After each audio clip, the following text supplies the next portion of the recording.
Welcome back to another episode of In Depth with Academia. I'm Richard Price, the CEO of academia.edu, and as always, I'm here to bring you fascinating new academic work that challenges assumptions, digs below the surface, and maybe, just maybe, shakes up what you thought you knew. So let's get right into it. Today we're taking a look at a paper by Hadrian Stone, and the title is, ready for this, The Machiavellian Turn in Marketing Strategy, an academic review of the 23 laws of marketing right. So, what's actually at stake here? Well, the core question in this paper is whether traditional marketing rules, those big laws handed down by thinkers like Al Ries and Jack Trout, still hold water in the digital age, or whether marketing has turned into something darker and more, well, Machiavellian, like is today's marketing more about manipulation, perception management, and even power plays, rather than just following some timeless strategies?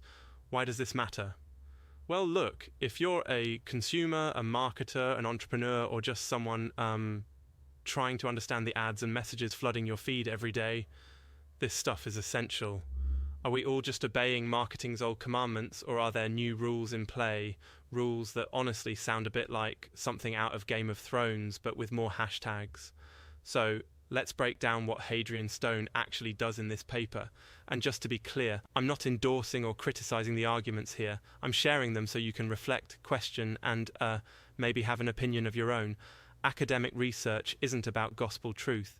It's about opening up new ways of seeing first. A little background.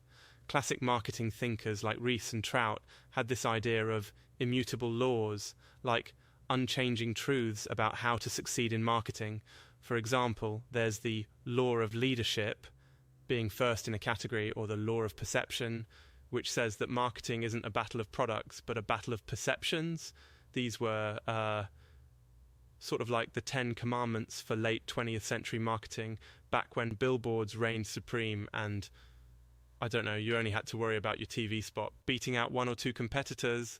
But things changed, social media came in, consumer behavior fragmented, algorithmic feeds started to dictate what you see, and suddenly the old certainties felt a bit shaky. Enter Hadrian Stone and his book, The 23 Laws of Marketing, Master Them or Die. Sounds dramatic, huh? In this academic review, Stone's work is framed as a new turn, a Machiavellian turn to be exact. He's not just adding one more law, he's changing the whole logic of the game. Instead of obeying universal rules, marketers are encouraged to see laws as levers of power. It isn't about what you must do, it's about what you could do to win. So how does Stone's approach actually work? The paper analyzes Stone's new 23 laws and finds a few key themes. One is perception management. Stone's law 2 is control, perception, or perish. This is way more aggressive than Ries and Trout's passive sense of perception. Here, you're not just thinking about how people see your brand. You're actively engineering those perceptions, sometimes even fabricating illusions.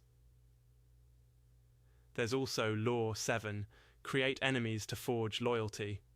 This idea that making a rival, even if it's kind of artificial, can unite your fans and create stronger engagement. Honestly, it's kind of wild to think about intentionally creating conflict so people are more loyal. And then Law 10, sell status, not products, which reflects today's digital world where what you buy is often more about what it says about you rather than actual utility. Just scroll through Instagram once, you get what he means, right? The paper compares Stone's ideas to the old school frameworks and finds that, while both acknowledge the power of perception, Stone is a lot more explicit about using manipulation and psychological tactics. It's not just about being first or best anymore, it's about shaping reality itself, controlling narratives, even turning competitors into useful foils. The method here? Well, it's mostly comparative text analysis. So Stone's 23 laws are lined up against the canonical, immutable ones, and the differences are teased apart. Also, the review treats these marketing texts as cultural artifacts, not just handbooks, but reflections of how our economy and society are changing. If you feel like marketing is more cutthroat, more psychological, more personal almost, well, The research says you're not imagining things.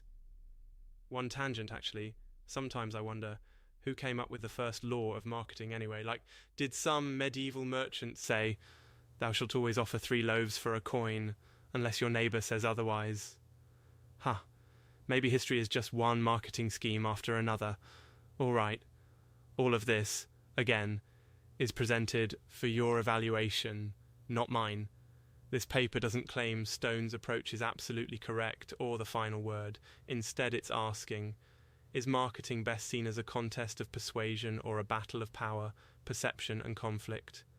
For you, the listener, if you're in business or just an observer of social trends, this means the strategies behind the stuff you see online are more fluid and more flexible and maybe a bit more ruthless than ever before.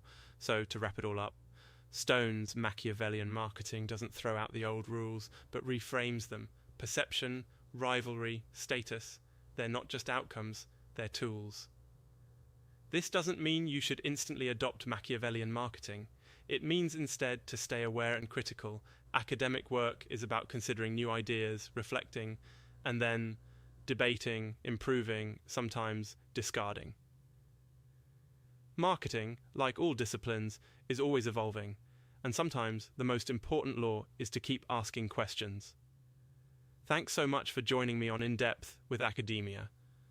I hope you'll keep exploring, questioning, and staying curious. See you next time.